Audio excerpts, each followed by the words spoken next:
Influence doesn't begin in speech, persuasion, or action. It begins much earlier, inside the silent architecture of the human mind. Before a person nods, agrees, follows, or shifts perspective, something subtle happens beneath conscious awareness. A decision is shaped long before it reaches the surface. If you understand that inner process, influence becomes less about pushing and convincing and more about guiding and aligning.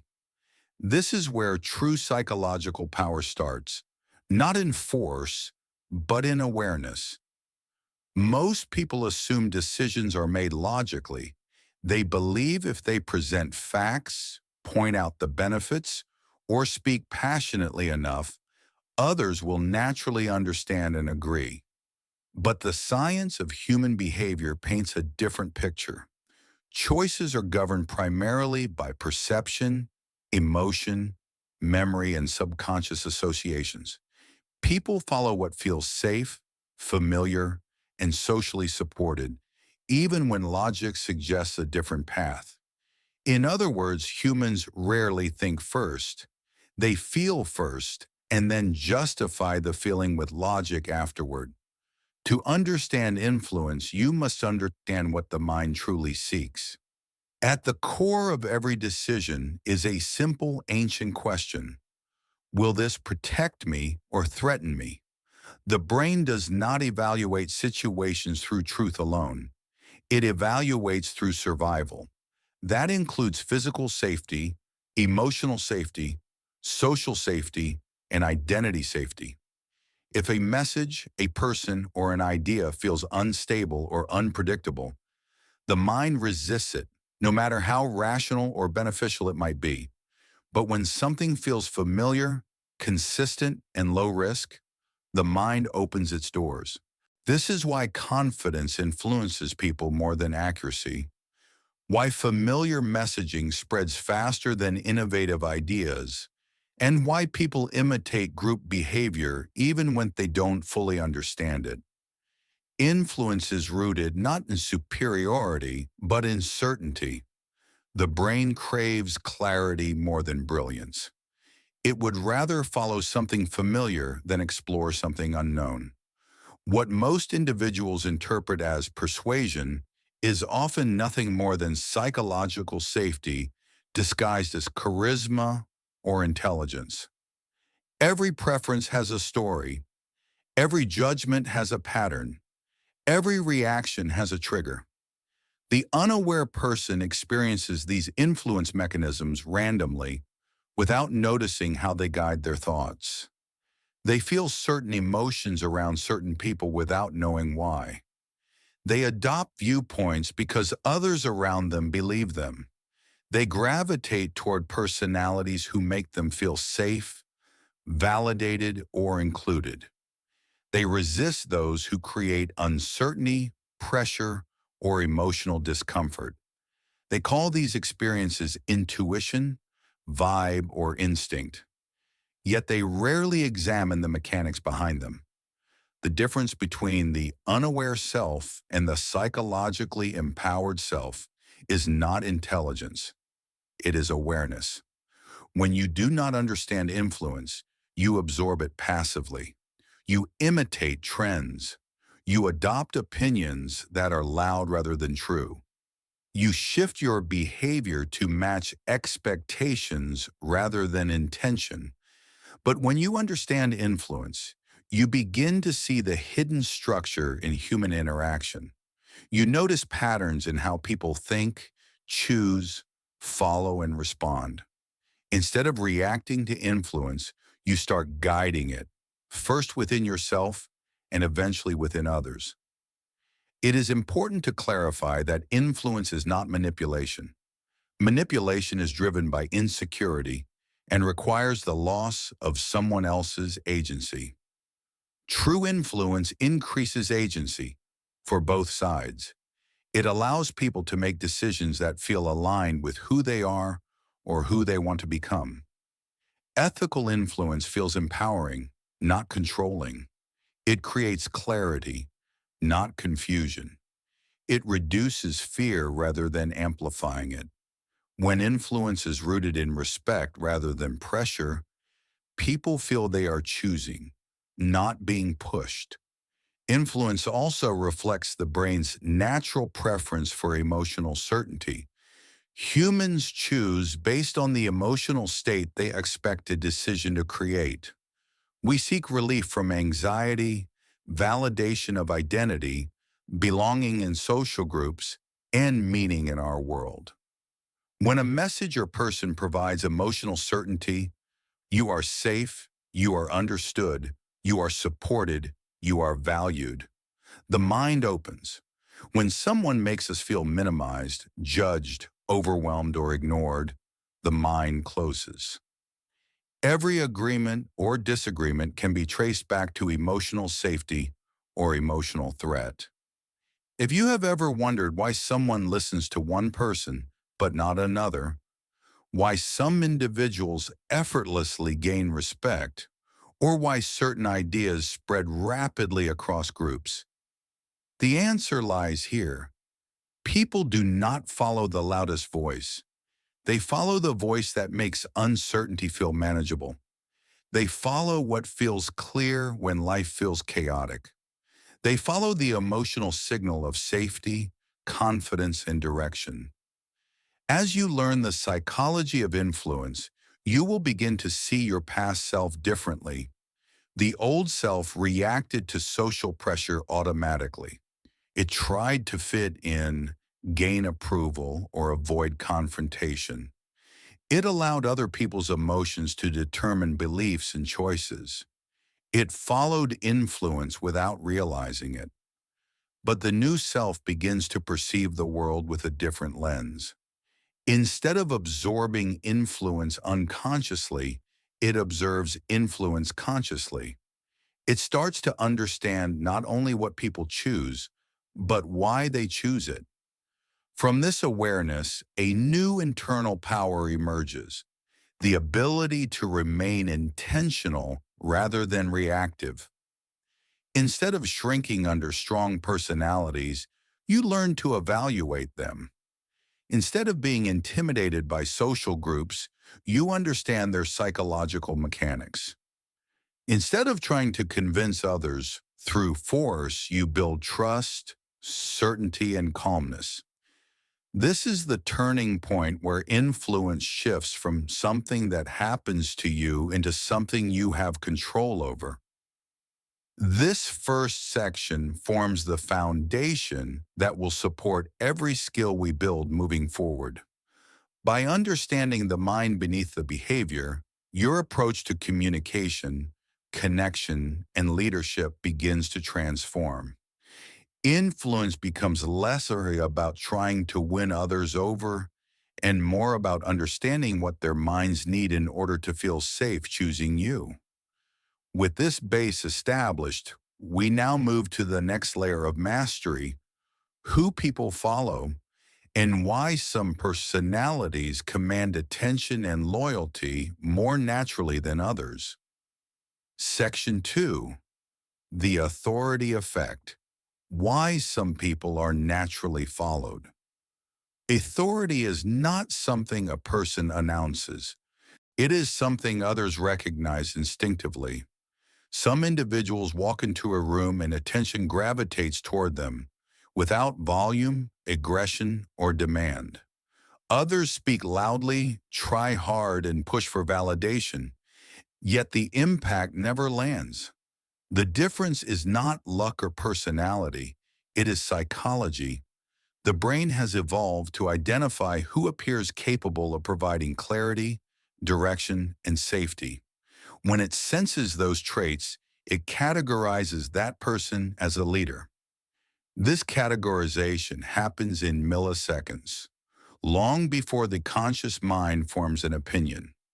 The authority effect describes the automatic process through which the human brain sorts people into leaders and followers. This sorting does not depend on status, wealth, or physical dominance. Instead, it depends on a set of subconscious cues. When the brain detects confidence, consistency, social proof, and perceived competence, it pays attention. People don't follow authority because they are weak. They follow authority because it simplifies uncertainty. Leadership provides orientation. It gives the mind a reference point in moments where clarity is needed. Confidence is the first signal of authority, but not the loud kind that tries to overpower others. True confidence is non-reactive. It is the ability to stay grounded when others become emotional, chaotic, or unsure. The brain associates stability with reliability. Someone emotionally centered during stress is automatically viewed as more capable than those who become tense, defensive, or dramatic.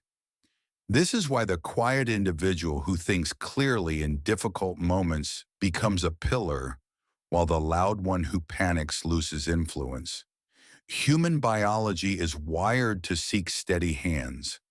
Consistency acts as the second signal. Someone who is consistent in tone, action, and decision-making earns more authority than someone who is unpredictable. People don't trust brilliance as much as they trust predictability. The mind prefers someone who delivers small results reliably over someone who promises extraordinary things inconsistently. Uncertainty threatens survival. When a person becomes dependable over time, the brain grants authority not because of superiority, but because consistency reduces fear. The third signal, social proof, shapes how groups distribute influence. When others show respect to a person, the brain interprets it as evidence of value. People look to the reactions of peers to determine how much authority to assign. If others trust them, it might be safe for me to trust them. This mechanism evolved to minimize danger. Social proof existed long before status symbols or charisma. It emerged as a survival shortcut. Instead of evaluating every individual from scratch, humans adopted the consensus of the group. Influence spreads when others already acknowledge it. Perceived competence completes the quartet of authority cues.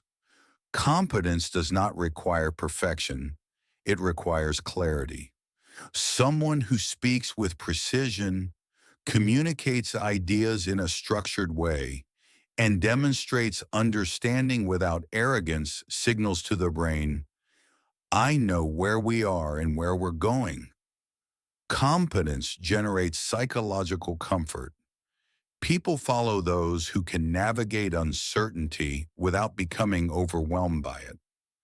Before transformation, many listeners fall into the trap of earning approval rather than emitting authority. They adjust their behavior to avoid rejection. They try to impress, please, or convince others.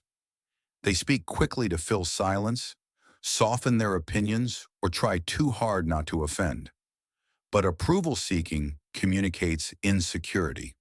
The brain translates insecurity as instability and instability as danger. Someone focused on being liked will not be followed. The mind cannot trust those who need validation to feel anchored. After transformation, influence begins to emerge effortlessly. Instead of trying to win people over, the new self embodies calm presence. Instead of acting with urgency, they act with certainty. Instead of trying to dominate conversations, they speak with clarity and then listen. They don't try to prove their value. They demonstrate it through behavior, boundaries, emotional control, and thoughtful decision-making. This shift changes how others respond. Respect becomes organic. Attention arrives without effort. People listen because the mind instinctively recognizes leadership. Authority, in its healthiest form, is not about superiority or power. It is about service. True leaders provide direction when others are uncertain and protection when others feel exposed. The best authority figures elevate rather than diminish. They create environments where people feel safe to express ideas, ask questions, and grow. If someone uses authority to inflate their ego, the brain detects selfishness and influence erodes. But when someone uses authority as responsibility to guide, support, and clarify, the brain rewards them with long-term trust. You do not need to force authority, you cultivate it. You do not need to be the loudest voice. You must simply be the most grounded one. You do not need to know everything. You need only demonstrate self-control, reliability, and competence when it matters. Authority becomes most visible during moments of pressure. When others panic, the authoritative person remains thoughtful. When others argue impulsively, they speak intentionally. When others rush, they choose with clarity. These small moments send the signals that the brain remembers. If you look back on times when you felt unnoticed or dismissed, you might notice moments when approval seeking took priority over grounded certainty. You may have waited to be chosen rather than choosing your identity in the room. You may have withheld opinions to avoid conflict or exaggerated confidence to hide insecurity. Both extremes weaken influence. Authority emerges when you do not need others to validate your value. Influence becomes effortless when your presence signals certainty rather than fear. Becoming a person who is naturally followed is not about changing your personality. It is about shifting from reactive to intentional. It is about becoming someone whose nervous system does not collapse under uncertainty, someone who thinks clearly when others are overwhelmed, someone who doesn't chase respect, but demonstrates behavior deserving of it. When the inside becomes steady, the outside begins to respond. Now that the foundation of authority is clear, the next step is essential: learning how to communicate influence. Authority without communication remains internal. Communication is the bridge between what you know and what others experience. In the following section, we explore the language patterns that shape perception and the psychology behind speaking in a way that others want to follow. Section 3, Strategic Communication. The language patterns that shape perception. Communication is not simply the exchange of words. It is the transfer of emotional states, mental images, and subjective meaning. Long before people evaluate what you say, they evaluate how they feel while you're saying it. Influence is not created by vocabulary or volume, but by structure. The structure that tells the brain, this message is safe, clear, relatable, and worth considering. When someone speaks with this kind of structure, others follow their thinking effortlessly. When structure is missing, even intelligent points fall flat.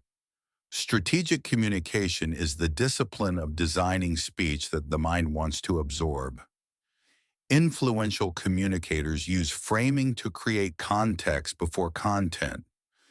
Most people speak reactively, answering questions without shaping perception. But framing sets the meaning first, so everything that follows fits into a logical mental container. It transforms confusion into clarity. For example, saying, let's look at this from the perspective of what will reduce stress and create momentum, frames the conversation before sharing a suggestion. Instead of forcing agreement, framing prepares the brain to align with it. The listener's focus is directed toward an emotional objective rather than a debate. Priming serves as the second layer. It activates the mental filter you want someone to use while listening. When you say, there are a few key ideas here, and one of them may resonate especially strongly, you activate curiosity, anticipation, and openness. The brain begins searching for value before the information arrives. Priming positions the listener to receive rather than resist. Without priming, people evaluate randomly. With priming, they evaluate through the lens you set. Emotional pacing is the art of matching the emotional state of the listener before shifting it. When someone is anxious, excited, frustrated, or confused, jumping immediately to advice creates resistance. The mind needs psychological validation before it accepts direction. That's why effective communicators begin with acknowledgement. I can see why this feels overwhelming. Validation does not mean agreement. It means recognizing emotion. Once emotion is respected, the brain becomes receptive to information. The old self tries to fix first. The new self creates safety first, then gently leads. Mirroring language is another powerful tool. People feel understood when they hear their own vocabulary reflected back to them. When you use the same terms someone uses, too much pressure, not enough clarity, it feels unpredictable. The brain categorizes you as similar rather than separate. Similarity increases trust, and trust increases influence. Mirroring language is not imitation, it is attunement. It communicates, I understand your internal world. And once the brain feels understood, it becomes willing to be guided. Narrative anchoring is the final component of strategic speech. The human mind processes information more efficiently when connected to a story-like progression. Beginning, middle, direction.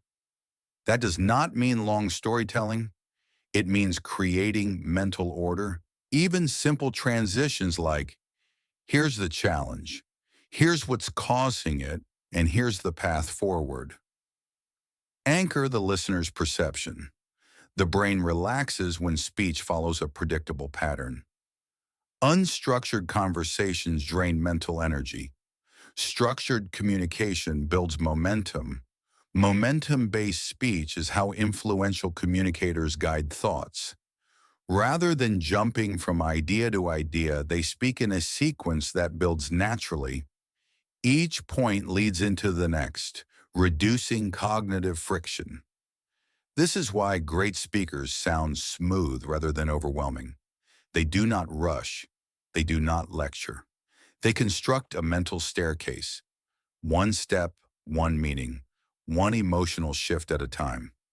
People follow because the path is easy to walk. Before transformation, communication tends to be self-focused, speaking to be heard, to prove a point, or to avoid silence. The old self tries to impress with complexity. It talks quickly to defend ideas and anxiously seeks reactions to measure acceptance. This creates pressure rather than clarity. Others stop listening not because the message lacks value, but because the emotional experience of listening feels heavy. After transformation, communication becomes listener-focused. The new self speaks to create resonance rather than validation. They organize their thoughts before expressing them. They prioritize calm delivery over urgency. They don't rush to fill silence. They let silence emphasize meaning. They validate before redirecting, structure before arguing, and clarify before persuading. And because their speech reduces anxiety rather than increases it, people lean forward instead of shutting down.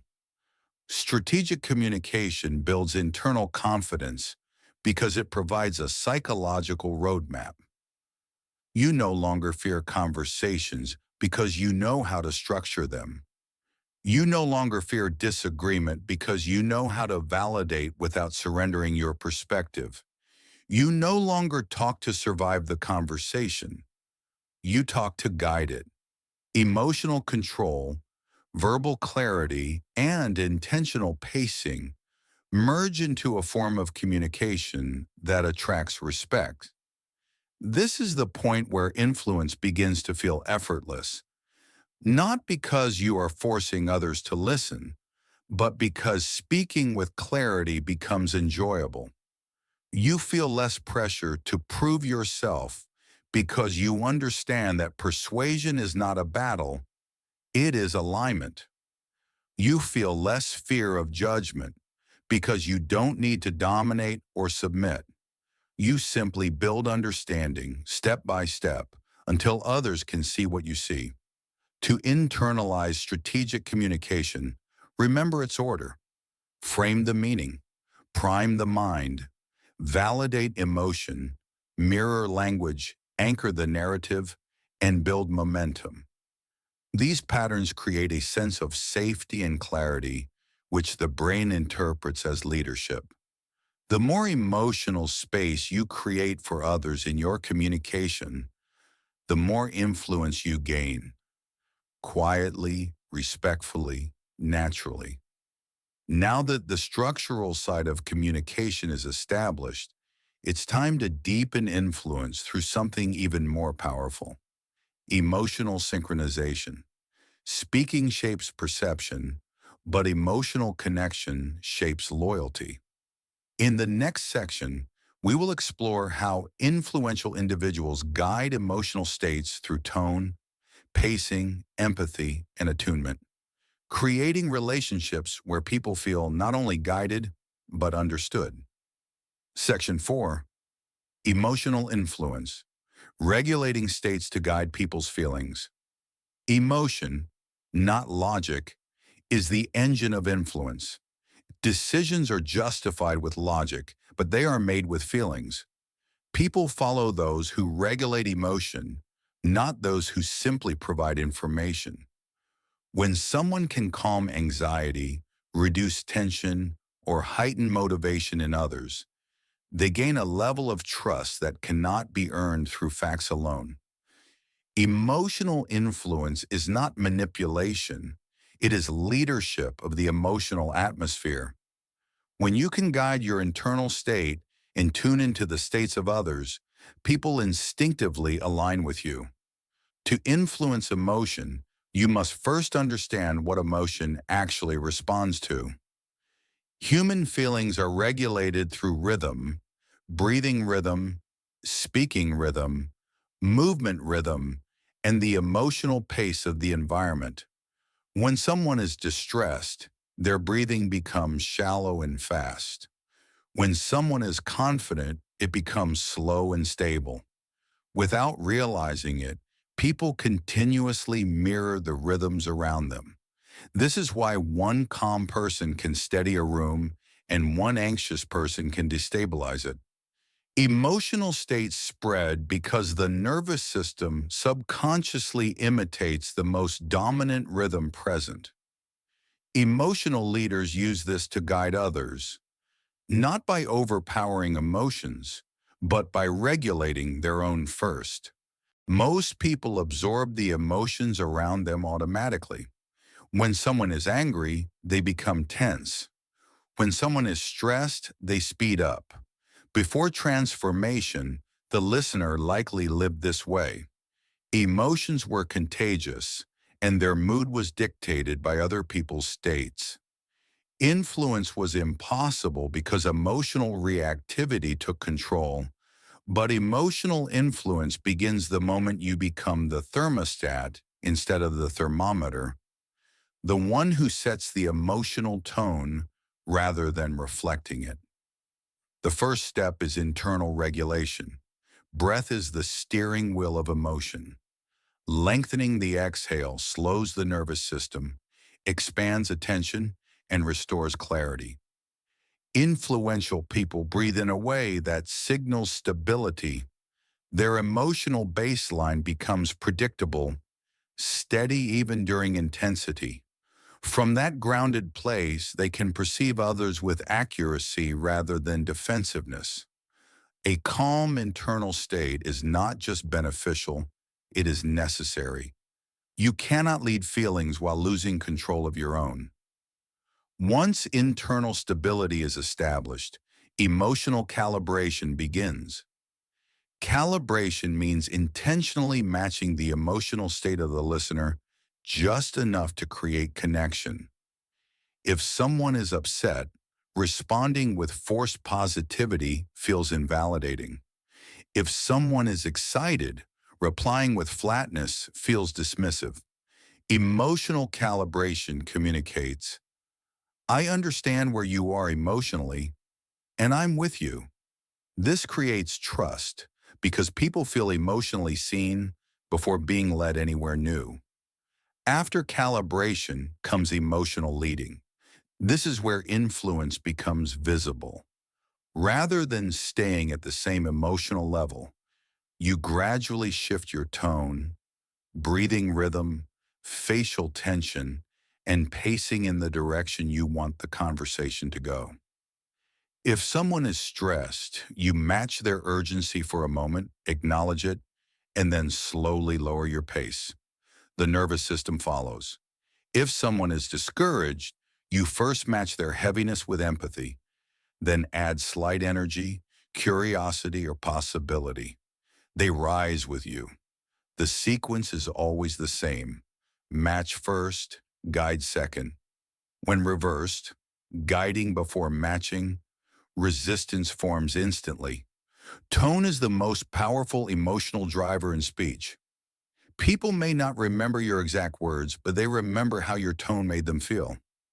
Calm tone signals safety. Enthusiastic tone signals possibility.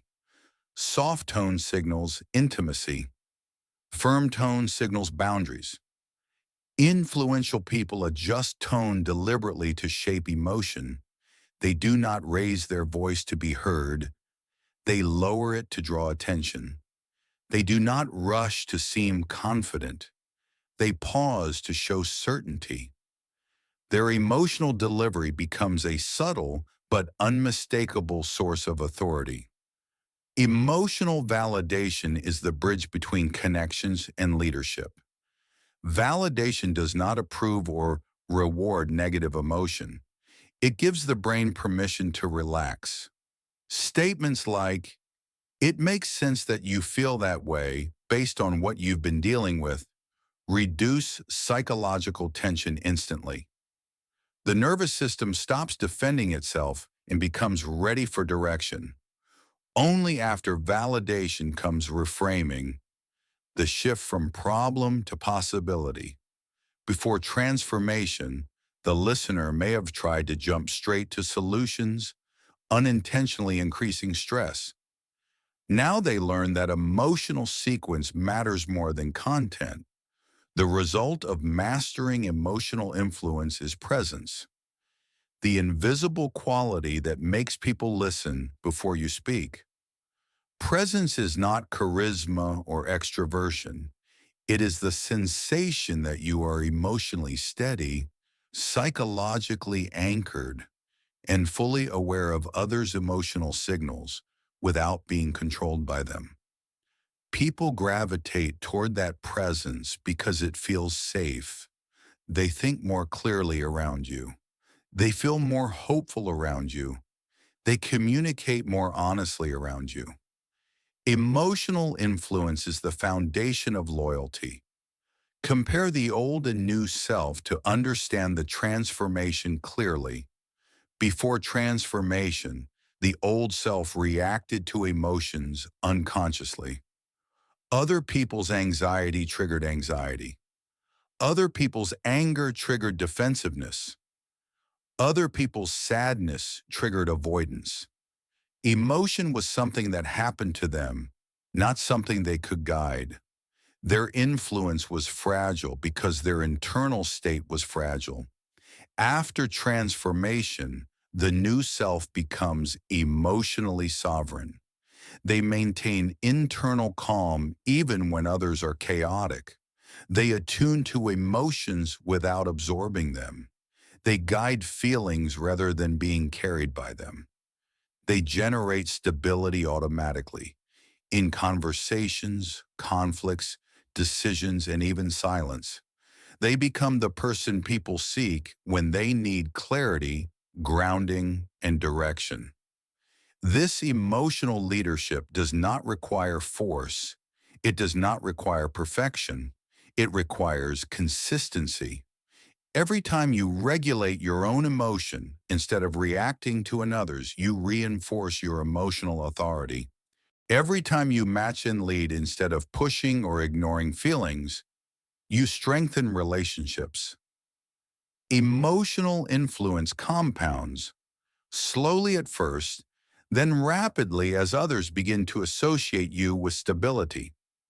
The deeper reality is this: people follow emotional safety more than competence. They are drawn to the person who makes them feel regulated. They trust the one who can handle intensity without collapsing. They respect the one who leads through presence rather than pressure. Emotional influence is the invisible architecture beneath persuasion, leadership, and connection. Section 5, Crowd Psychology. How groups think, react, and unite. Groups do not think the same way individuals do. A person alone is reflective, analytical, and self-directed. The same person in a group becomes responsive to energy, belonging, and collective emotion. The psychology of influence accelerates in groups because individuals unconsciously trade some independence for shared identity and safety. To understand influence at scale, we must first understand that groups move not through logic, but through momentum. The person who shapes momentum shapes the group. Crowd psychology begins with conformity. Human beings are wired to seek belonging because historically, isolation meant danger. In a group, conformity is not weakness. It is a survival instinct. People subconsciously scan for cues. What are others thinking? What are they feeling? What is acceptable here? They adjust to match the group, not because they lack intelligence, but because their nervous system prioritizes approval over correctness. Before transformation, the listener may have mistaken this sensation for social anxiety or insecurity. In reality, it was an inherited survival mechanism. Belief contagion explains why attitudes and ideas spread rapidly in groups. The brain mirrors not only emotions, but certainty. One person expressing something with conviction can influence 10 uncertain people, and then those 10 influence others. Influence scales exponentially when confidence appears socially validated. This is why crowds follow symbolism, familiar messages, powerful metaphors, shared language, and recognizable signals give individuals a sense of collective meaning. Leaders do not create loyalty through commands. They create belonging through symbolism. Group identity is the glue that holds crowds together. When people feel part of a shared we, their behavior changes instantly. A team, a movement, a community, a mission, each gives people a story bigger than themselves. The most influential leaders do not position themselves above the group. They position themselves as the voice of the group. They speak in we, not you. They describe a shared challenge, a shared experience, and a shared direction. People follow because they feel represented, not controlled. Momentum is the emotional physics of groups. Once a direction is established, excitement, loyalty, curiosity, hope, the collective intensifies it. Momentum becomes self-reinforcing. The more people align, the easier it is for others to join. This is why the first moments of group interaction matter most. Whoever frames the emotional atmosphere first becomes the implicit leader. The group unconsciously asks, whose state should we synchronize with? The one who stands grounded, calm, and purposeful often becomes the center of gravity. Psychological safety is the stabilizer of group influence. People only adopt new ideas when they feel safe from judgment, humiliation, and exclusion. Leaders who create safety through warmth, clarity, and inclusion unlock creativity, openness, and loyalty. Safety is not permissiveness. It is consistent emotional boundaries that allow people to relax. When people feel safe in a group, their nervous system opens rather than contracts. They become receptive, not defensive. Before transformation, the listener likely experienced groups as overwhelming. Attention felt fragmented. Voices seemed louder. It was easy to feel invisible or insignificant. The old self entered groups looking for cues to fit in, hoping not to make mistakes, and fearing negative evaluation. In that reactive state, influence was nearly impossible because internal attention was consumed with self-protection. The listener may have spoken quietly, merged with the background, or waited for validation before contributing. After transformation, the new self understands that groups respond to emotional leadership rather than perfection. They enter groups anchored rather than scanning for approval. Instead of waiting for cues, they set cues. Their body language becomes open and grounded. Their tone becomes steady and warm. They speak in a way that creates shared direction, not personal spotlight. The nervous system of the group responds immediately to this presence, first with attention, then with alignment. Influential individuals guide group attention through structure. They simplify discussions. They clarify what matters. They articulate what others are thinking but haven't verbalized. They reinforce group identity with phrases like, "What we're really committed to here is," or "the reason this matters to all of us."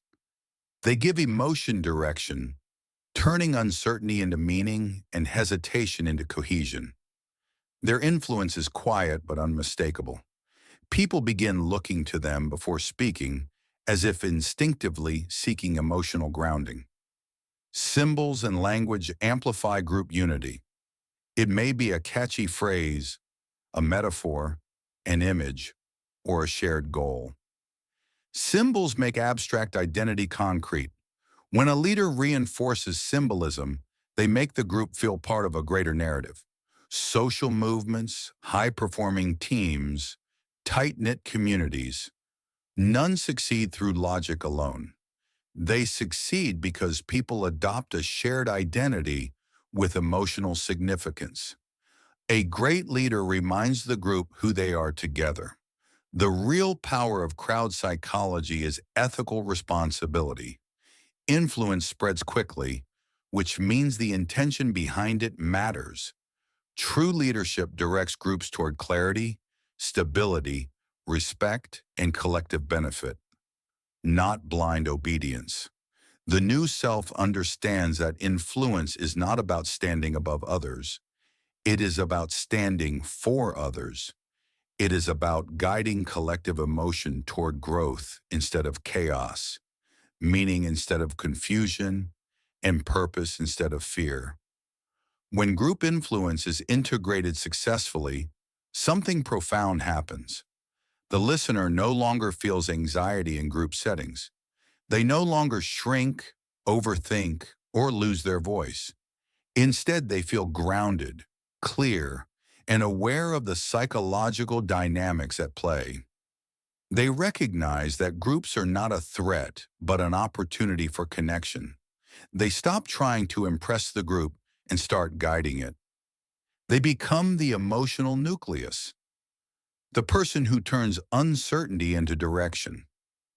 Crowd psychology shows that influence is not force, it is resonance. It is the ability to make people feel unified and emotionally understood. When one person creates safety, momentum, and identity, others naturally follow, not because of fear, but because alignment feels good. Section 6. Persuasion and Behavioral Shaping. The science behind yes, no, and maybe. Persuasion is not the art of pushing people into decisions. It is the science of making a decision feel safe, rewarding, and self-chosen. Influence collapses the moment a person feels forced, cornered, or emotionally threatened. But when an idea aligns with someone's identity, values, needs, or desired future, the decision becomes effortless. A true persuader does not overpower free will.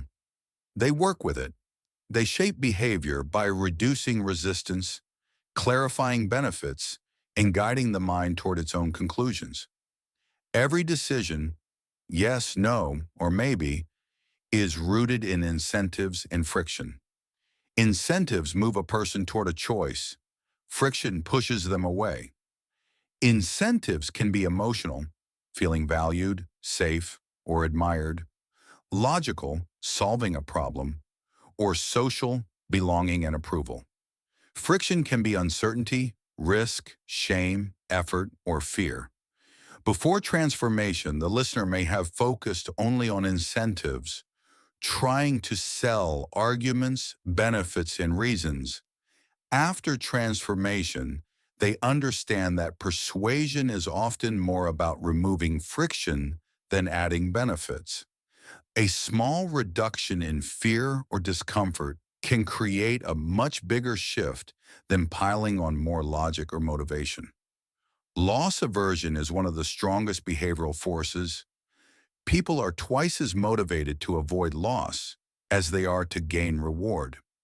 This means decisions are often shaped by what someone fears losing: time, autonomy, approval, resources, or emotional safety. Ethical persuasion reframes decisions so the person sees what they might lose by staying the same, not this through fear tactics, but through clarity. It highlights consequences that already exist rather than inventing new fears. It allows someone to realize that inaction is also a choice with outcomes. Selective contrast deepens this effect.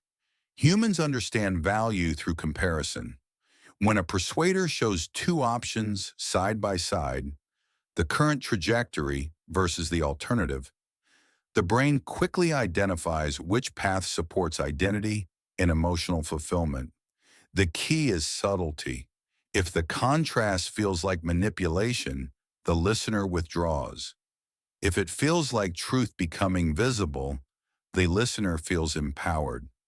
The persuader's role is to illuminate, not to pressure. Future pacing is one of the most elegant persuasion tools. It invites the mind to step into a future version of itself and emotionally test a decision before taking it. The human brain treats vividly imagined scenarios as real experiences, especially when emotions are activated. An influential communicator might say, "Imagine how you'll feel a month from now when this is behind you," or "Picture what your life looks like when this becomes easy." With future pacing, the brain experiences a preview of transformation, and decisions become emotionally anchored rather than logically debated. The paradox of persuasion is this: people are far more likely to say yes when they feel they have complete freedom to say no. Autonomy is non-negotiable. When someone senses a hidden agenda, pressure, or neediness, their brain shifts into self-preservation. They resist not because the idea is bad, but because freedom feels threatened. Before transformation, the listener may have relied on convincing, explaining, or trying to be impressive. After transformation, they speak from grounded neutrality. You're free to choose what's right for you. Here's what each path offers. Empowerment dissolves resistance. Ethical persuasion follows a consistent structure. 1. Validate the person's perspective and emotions. Validation signals safety. I see you. I understand you, and your view is not wrong. 2. Illuminate what the person wants most, not what the persuader wants, what the other person is truly seeking. 3. Remove friction by addressing the real barrier. Often it is not lack of desire, but fear, confusion, or uncertainty. 4. Use selective contrast to highlight the difference between paths, not as punishment, but as clarity. Here's what each choice leads to. 5.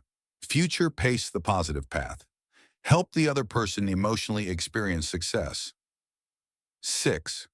Return autonomy. Authority comes from non-attachment. You decide whichever choice supports who you want to be. Persuasion becomes effortless because the decision feels internally driven. The other person isn't agreeing to satisfy you. They're choosing because the path aligns with who they want to become. At its core, persuasion is not transactional, it is transformational. Before transformation, the old self equates persuasion with manipulation or desperation. They seek approval, they fear rejection, and they chase agreement. They speak with the subconscious belief, I need you to say yes so I can feel worthy. Ironically, that need repels influence. It creates friction and instinctive resistance in the listener. After transformation, persuasion becomes service, helping others see possibilities they already desire but struggle to step into. The new self persuades from confidence, calmness, and clarity. They communicate with the subtle message, you are capable of making the choice that supports the life you want. They do not cling to outcomes. Their emotional stability increases their influence far more than pressure ever could. With this upgraded mindset, persuasion becomes useful in every area of life. In leadership, to align teams towards shared goals. In relationships, to resolve conflict and nurture connection. In negotiations, to reach agreements to create win-win outcomes rather than power struggles. In personal growth, to persuade oneself into better habits and decisions. Perhaps the most powerful element of persuasion is its psychological mirror. When we learn how to influence others ethically, we also learn how to influence ourselves. We learn to remove our own friction, to contrast our own choices, to pace our own future, and to validate our own fears while still moving forward. Persuasion becomes a tool not only for guiding group behavior, but for shaping identity. True persuasion does not create dependence. It creates growth. It does not ask people to follow. It helps them choose paths worth following. When influence is rooted in mutual benefit, it elevates everyone involved. Section 7. Trust architecture. Building credibility, loyalty, and long-term influence. Trust is the true currency of influence. Persuasion may open a door, but trust determines whether that door stays open. The brain is constantly measuring people, not consciously, but neurologically. It evaluates who is safe, who is unpredictable, who is aligned with our well-being, and who is a risk. Long-term influence arises not from charisma, intelligence, or confidence, but from the deep emotional certainty that someone will remain who they appear to be. Trust is not built through intensity, but through consistency. Neuroscience shows that the brain tracks patterns. When someone is reliable in their tone, values, and behavior, the nervous system relaxes around them. This relaxation creates loyalty because the brain prioritizes emotional safety over novelty. A person can be inspiring, but if they are unpredictable, others follow only during good moments. A person can be quiet, but if they are consistently stable, others follow over time. Before transformation, listeners may have valued intensity, trying to impress, charm, or prove themselves. After transformation, they understand that true influence is earned slowly through trustworthiness. The first pillar of durable influence is consistency. People trust what is predictable. Consistency in behavior, language, boundaries, and emotional expression creates a sense of security in others. When someone is steady in how they handle success and challenge, people begin to lean on them. Influence becomes effortless because others don't have to guess who will show up today. Consistency is not perfection, it is stability. The second pillar is fairness. The brain is wired to detect justice and punishment, inclusion and exclusion. Leaders who are fair, who listen before deciding, who avoid favoritism, and who take responsibility rather than blame, become emotionally magnetic. Fairness signals maturity and safety. It communicates that decisions are not driven by ego, but by respect. People follow those who uplift the collective rather than feed their own power. The third pillar is emotional predictability. People do not fear intensity, they fear instability. Emotional volatility, shutting down, exploding, guilt-tripping, withdrawing affection, erodes trust faster than any mistake. Emotional predictability means that others know how you will react. Calm even when firm, measured even when passionate, open even when challenged. When someone can express difficult emotions without abandoning connection, others feel safe to be honest, vulnerable, and loyal. The fourth pillar is mutual benefit. Influence becomes toxic when one person benefits more than others. Influence becomes sustainable when everyone gains. Mutual benefit does not mean equality of outcome. It means the presence of respect. It means decisions acknowledge the well-being and dignity of others. It means people feel valued rather than used. When someone consistently offers value rather than extracting it, others reciprocate with trust, loyalty, and advocacy. Before transformation, the old self chases validation. They try to win moments, the argument, the negotiation, the spotlight, the connection. But winning moments often loses relationships. Influence built on performance requires constant effort and crumbles under pressure. The old self may shift persona depending on the audience, abandon boundaries to please others, or rely on intensity to maintain attention. Each of these behaviors communicates insecurity, and insecurity erodes trust. After transformation, the new self does not try to impress. They try to align. They do not chase agreement. They communicate clarity. They do not try to be everything for everyone. They become deeply dependable to the right people. Their influence becomes long-term because their presence feels reliable. Trust becomes their reputation. Others speak positively of them not because they demand loyalty, but because loyalty is the natural response to emotional safety. A trusted person becomes the emotional anchor of their relationships, friendships, teams, and communities. People seek them during uncertainty, transition, conflict, and ambition because the nervous system prefers guidance from stability. A trusted individual does not need to dominate conversations or rooms. Their gravitational pull is invisible yet powerful. They influence decisions even when they are not physically present because their credibility has become internalized by others. Trust architecture transforms influence from momentary to enduring.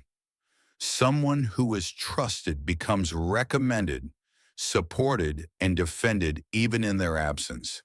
Their name is spoken in rooms they are not in. Opportunities find them rather than needing to be chased. Relationships deepen rather than fade. Leadership becomes organic rather than effortful. Trust multiplies influence without force. Trust is not static. It compounds. Every moment of reliability reinforces the internal narrative others have about you. This person can be counted on. Every emotionally grounded response tells others, my feelings are safe here. Every fair decision communicates, this is someone who respects people. Every act of mutual benefit signals, this relationship matters. Over time, trust becomes identity, both your own and in the minds of others. The highest form of trust isn't admiration. It's reliance. Admiration says, I like you. Reliance says, I depend on you. People depend on those who create emotional safety, clarity, and fairness. They choose to follow them willingly, not out of obligation, fear, or convenience, but out of deep psychological confidence. When trust becomes the foundation of influence, ethical responsibility naturally follows. The new self understands that leadership is not entitlement, it is stewardship. Influence is not possession, it is privilege. Trust is not owed, it is earned. And once earned, it becomes the most stable structure in human relationships. Section 8. Identity-based influence. How people change because of you, not for you. Identity is the deepest layer of influence.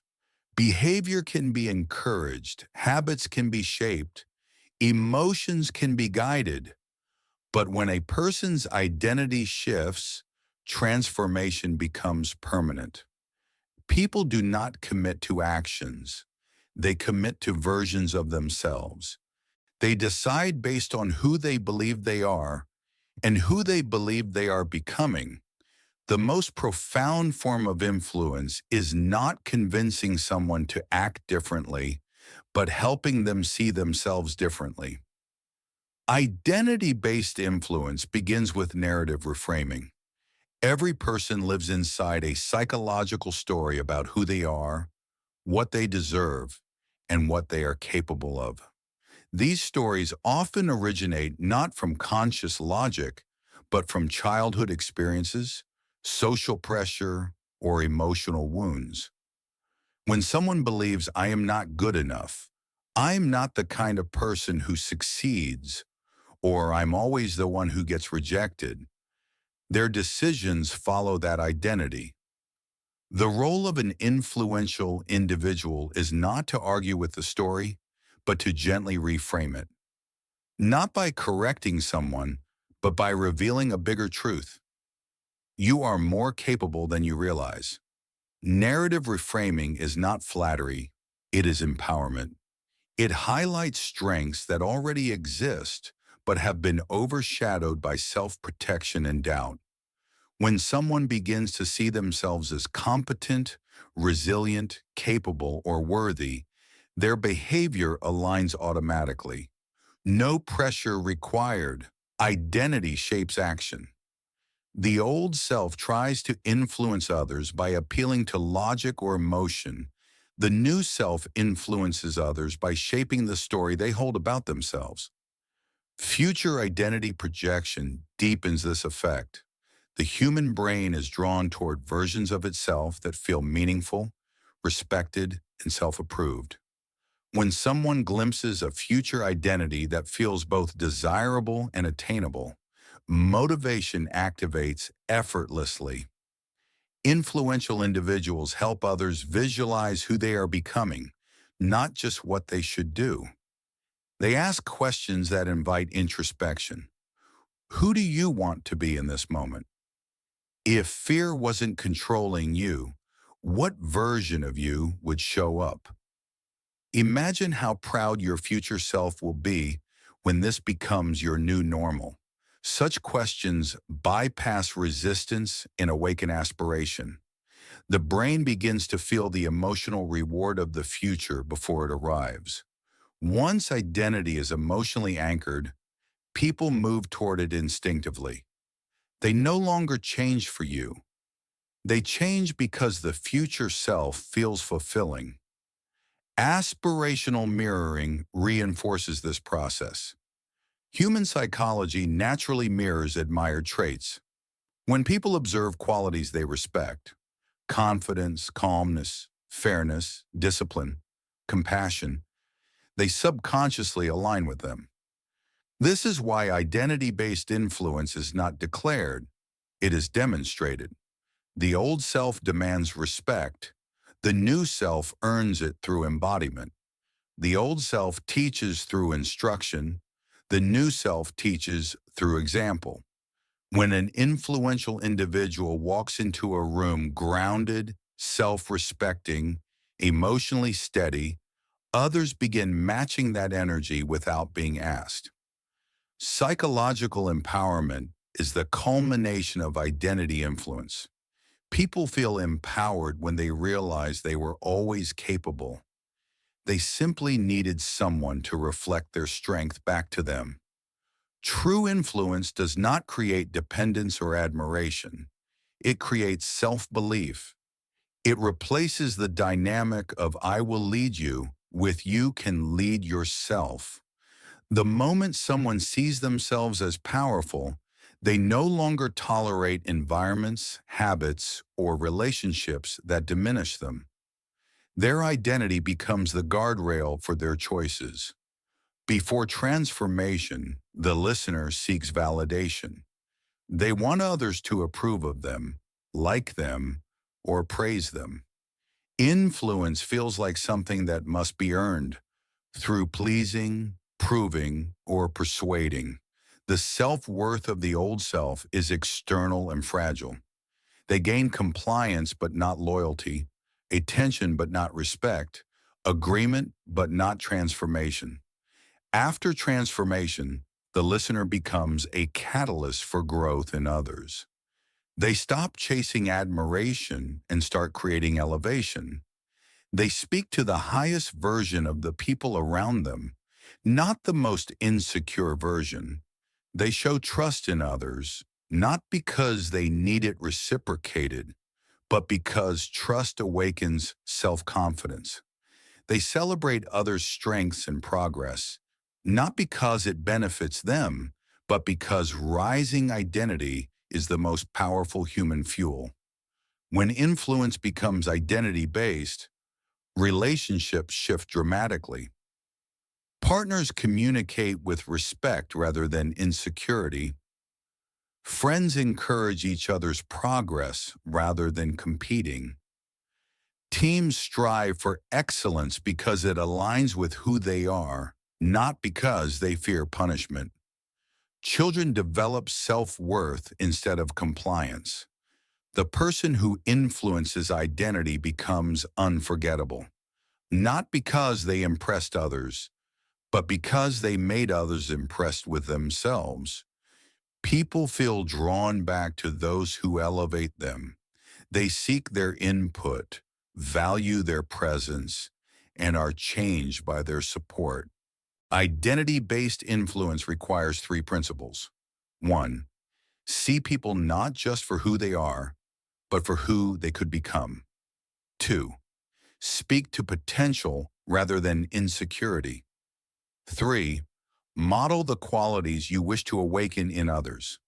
When someone is treated as capable long enough, they begin behaving as capable. When they are spoken to as worthy long enough, they begin expecting worthiness. When they are seen as powerful long enough, they begin living with power. This influence is subtle and profound. It rewires self-perception. The greatest misconception about identity influence is that it requires perfection. In reality, it requires transparency and growth. People are influenced not by those who pretend to have everything figured out, but by those who show resilience, emotional self-responsibility, and alignment between words and actions. Imperfections do not weaken identity-based influence. Avoidance, defensiveness, and hypocrisy do. The new self understands that identity leadership does not mean leading loudly. It means leading inward first. People change because you are proof that change is possible. They regulate emotions because you model emotional regulation. They communicate openly because you communicate openly. They develop self-respect because you embody self-respect. Identity is contagious and alignment is persuasive. To influence identity ethically, the intention must always be growth, not control. The goal is not to shape people for personal gain, but to help them access their strongest selves. When others grow because of you, trust evolves into loyalty, and loyalty evolves into love. Not romantic love, but the deepest human respect. You are someone who made me better. The shift from validation to elevation marks the arrival of true influence. The listener no longer asks, "Do people like me?" But instead, "Do people become stronger because of me?" When the answer is yes, influence becomes effortless and enduring. Section 9, Influence Under Pressure. Handling resistance, conflict, and disagreement. Influence is easy when people agree with you.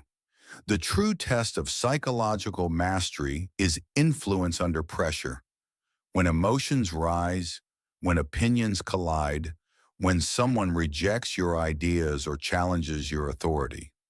In these moments, most people lose influence, not because their logic is weak, but because their ego becomes involved. The brain shifts from connection to self-protection, and conversation becomes combat. The psychology of defensiveness explains why this happens.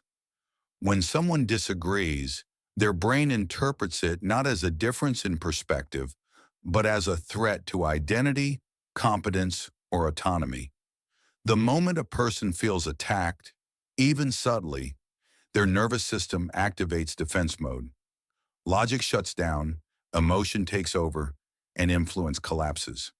The old self responds by pushing harder, trying to prove, persuade, correct, or win. And the more pressure they apply, the more resistance grows. The new self understands a simple truth. People don't resist truth. They resist feeling controlled. Influence during conflict begins not with what you say, but with how safe the other person feels. The first step to disarming resistance is to remove the emotional threat. Listening is the most underrated form of power in conflict.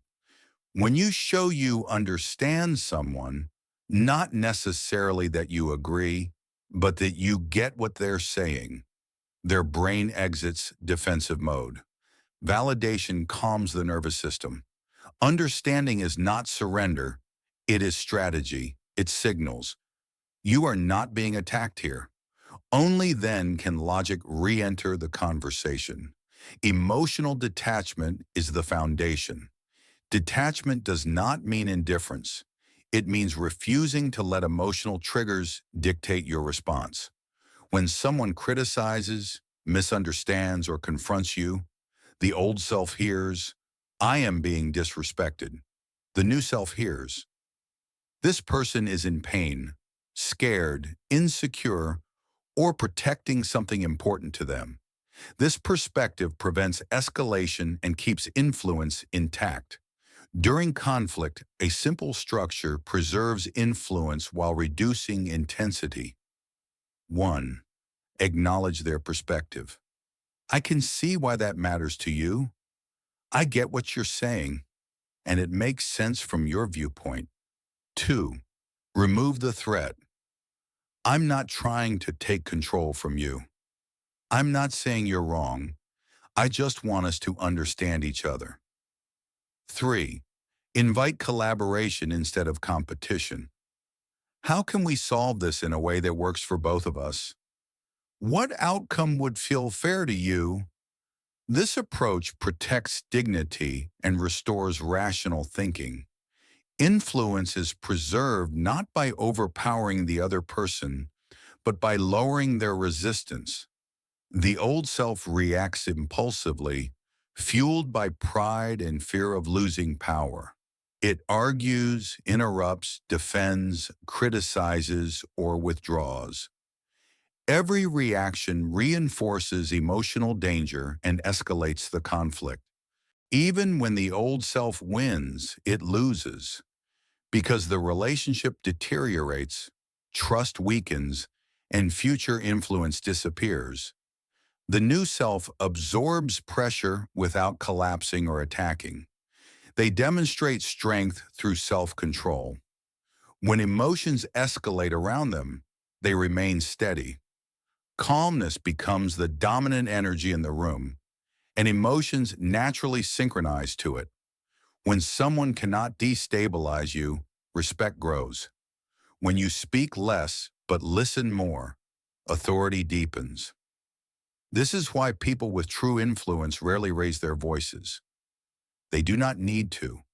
Power does not come from volume, force, or aggression. It comes from emotional certainty, and certainty is earned through inner stability, not dominance. Conflict does not destroy influence. Ego does. The moment you make the disagreement about being right, winning, or protecting pride, you lose leadership. The moment you make it about clarity, fairness, and mutual resolution, you rise as the stabilizing presence everyone depends on.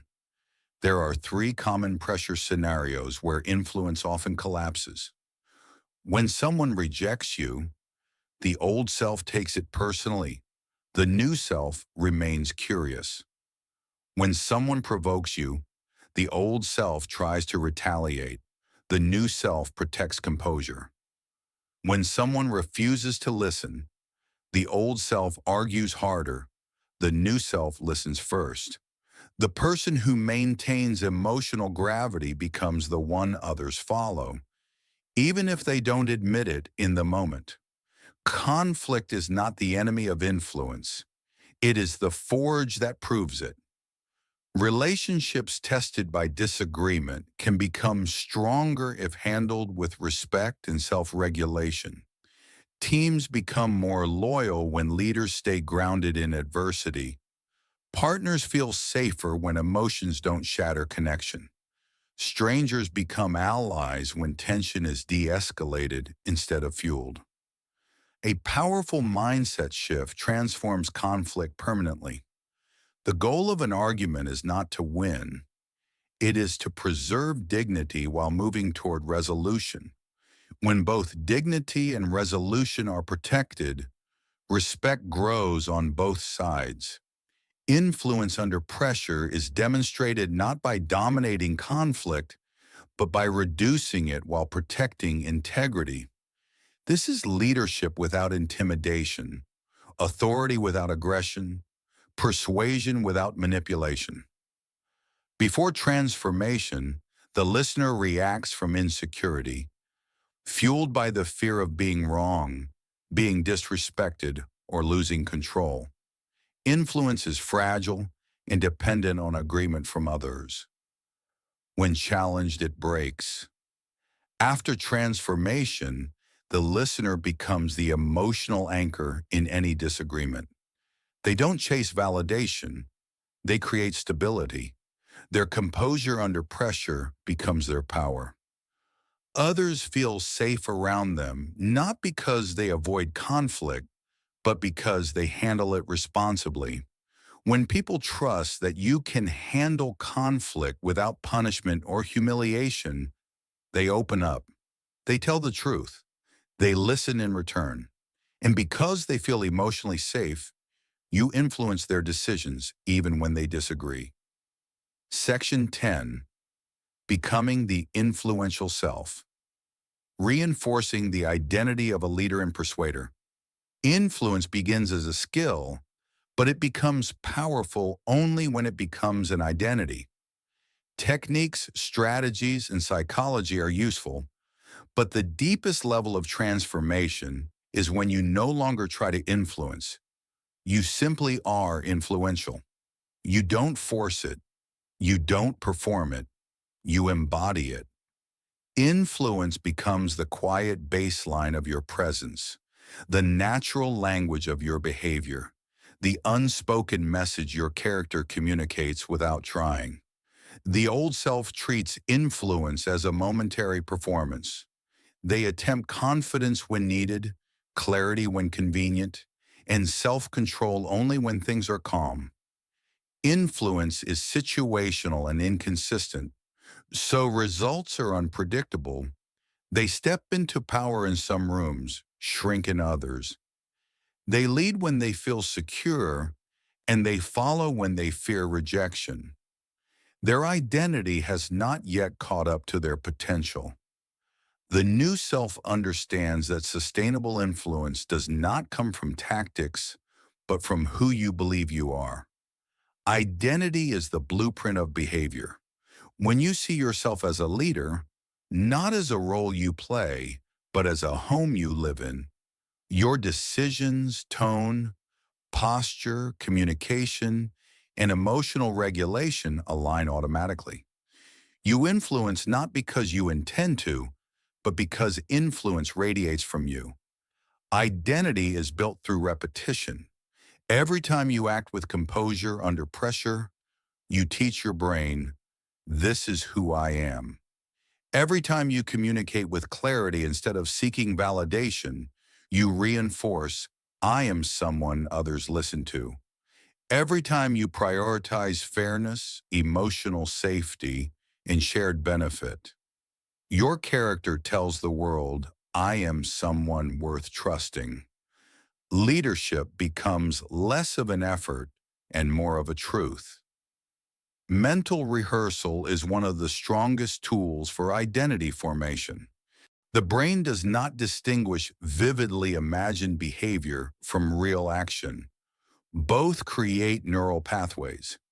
When you rehearse influential responses, grounded communication, authoritative posture, and calm under pressure, your mind installs those patterns as familiar. You are not preparing to become a different person someday. You are rehearsing the version of yourself you are choosing to be. Self-dialogue reinforces identity from the inside out. The old self asks, what if I fail? What if people don't listen? What if I'm not enough? The new self asks, how do I serve? What clarity can I bring? What emotional atmosphere do I want to create? The inner voice shifts from insecurity to responsibility. The focus moves from being accepted to being useful. And that shift is where authority takes root. Confidence embodiment anchors the identity into the body. Influence is not just in words. It is in breathing, posture, stillness, presence, eye contact, pacing, and patience. The old self communicates insecurity through agitation, urgency, and tension. The new self communicates confidence through calmness, certainty, and emotional spaciousness. Leadership is felt before it is heard. Behavioral repetition finalizes identity. Not grand moments, small ones. Letting someone finish their sentence before responding. Maintaining composure when someone disagrees. Offering clarity when others panic. Setting boundaries calmly. Acknowledging others' dignity even when they challenge you. These repetitions hardwire influence until it becomes instinct. Real influence is quiet. It is not domination. It is not spotlight. It is not control. It is not superiority. It is a grounded presence, a stable self, a clarity that helps others see more clearly. People follow the influential self not because they are impressed, intimidated, or manipulated, but because they feel better, safer, stronger, and more centered in your presence. The old self seeks influence to protect insecurity. The new self expresses influence because they have nothing to prove. The old self wants approval before leading. The new self leads through service, and approval follows naturally. The old self tries to be followed. The new self becomes someone worth following. When influence becomes identity, results shift without effort. Conversations flow more smoothly. Conflict feels less threatening. Decisions feel easier. Authority is no longer something you perform. It is who you are. Leadership becomes a gravity that people feel, a state they are pulled toward rather than pushed into. To anchor the influential identity, three internal truths become guiding principles. 1. Influence is responsibility, not privilege. You guide others because you care about outcomes bigger than ego. 2. Influence is consistency, not performance. You show up the same, calm, fair, grounded, regardless of who is watching. 3. Influence is service, not superiority. You elevate others rather than using influence to elevate yourself. The final integration is simple. Every room you enter becomes more stable because you're in it. Every conversation becomes clearer because you're part of it. Every conflict becomes safer because you handle it. Every decision becomes more thoughtful because you contribute to it. You are no longer reactive. You are intentional. You are no longer swayed by pressure. You shape the emotional environment. You are no longer just aware of psychology. You embody psychological mastery. This is the influential self, the version of you who leads minds, persuades groups, shapes decisions, and strengthens relationships without force or manipulation. Influence has become inseparable from identity. You no longer ask, how do I influence? You simply live in a way that naturally influences, and the world responds, not because you demand respect, but because you inspire it, not because you chase trust, but because you earn it, not because you control others, but because you elevate them. This is not the end of learning influence. It is the beginning of living it. You are no longer practicing leadership. You are being a leader.